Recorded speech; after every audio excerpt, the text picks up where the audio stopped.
കുറച്ച് ദിവസത്തെ ഇടവേളയ്ക്ക് ശേഷം ഞങ്ങൾ വീണ്ടും പാചകം തുടങ്ങി. അപ്പോൾ ഇന്ന് കടലക്കറിയും പുട്ടും. ചീഞ്ഞിട്ട് എടുത്ത് ഓയിൽ ഒഴിച്ചിട്ടുണ്ട്. കടല എടുത്തിട്ട് കുക്കറിലിട്ടിട്ടുണ്ട് വേവിക്കാനായിട്ട്. അപ്പോൾ അത് വെന്തിട്ടുണ്ട്. കുറച്ച് കറിവേപ്പില ഇട്ട് കൊടുക്കുക, ഒനിയൻ ഇട്ട് കൊടുക്കാം. സവോള നല്ല വാടിയിട്ട് ബാക്കിയുള്ള സാധനങ്ങൾ ഇട്ട് കൊടുക്കാം.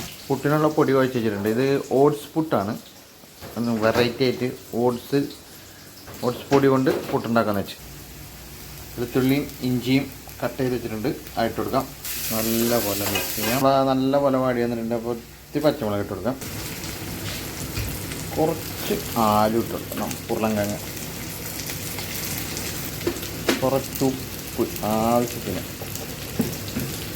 തക്കാളി ഇട്ട് കൊടുക്കാം. നല്ലപോലെ മിക്സ് ചെയ്തതിന് ശേഷം കടല ഇട്ട് കൊടുക്കാം. ഓക്കെ, ബോയിൽ കടല നല്ല വേവിച്ച ശേഷം കടല അങ്ങനെ ഇട്ട് കൊടുക്കാം. എന്നിട്ട് നല്ലപോലെ ഇളക്കി കൊടുക്കാം.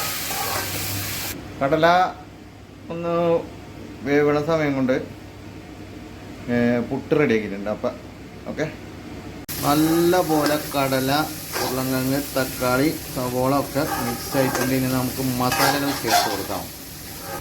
ആദ്യം 1 ടീസ്പൂൺ മല്ലിപ്പൊടി ഇട്ട് കൊടുക്കാം. ലേശം മഞ്ഞൾപ്പൊടി ഇട്ട് കൊടുക്കാം. 1 ടീസ്പൂൺ മുളക് പൊടി. Chicken masala 1 teaspoon. നല്ലപോലെ അങ്ങ് ഇറക്കി കൊടുക്കാം. പാത്രങ്ങളൊക്കെ നമുക്ക് കുറവാണ്. ഉള്ള പാത്രം കൊണ്ടൊക്കെ നമ്മൾ അഡ്ജസ്റ്റ് ചെയ്ത് കറിയൊക്കെ ഉണ്ടാക്കി. അപ്പോൾ വീഡിയോക്കൊക്കെ കുറച്ച് ക്ലാരിറ്റി ഒക്കെ കുറവുണ്ടാവും. അതൊക്കെ നിങ്ങൾ അഡ്ജസ്റ്റ് ചെയ്യുക. മസാലയുടെ നല്ല പച്ചമുളക് മാറിയിട്ടുണ്ട്. അപ്പം ആവശ്യത്തിനുള്ള വെള്ളം ഒഴിക്കുക. നല്ലപോലെ ഒന്ന് ഇളക്കി കൊടുക്കുക.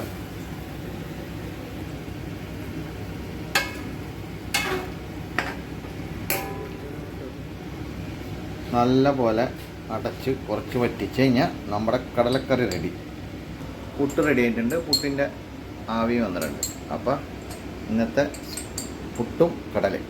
അപ്പോൾ കടല നല്ല പോലെ തിളച്ച് സെറ്റായിട്ടുണ്ട്. നമുക്ക് കുറച്ച് മല്ലിച്ചപ്പ് അങ്ങ് കട്ട് ചെയ്തിട്ട് കൊടുക്കാം. എന്നിട്ട് അടച്ചു വയ്ക്കാം. കടലക്കറി റെഡി.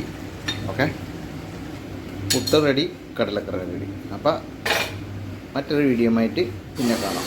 ഓക്കെ.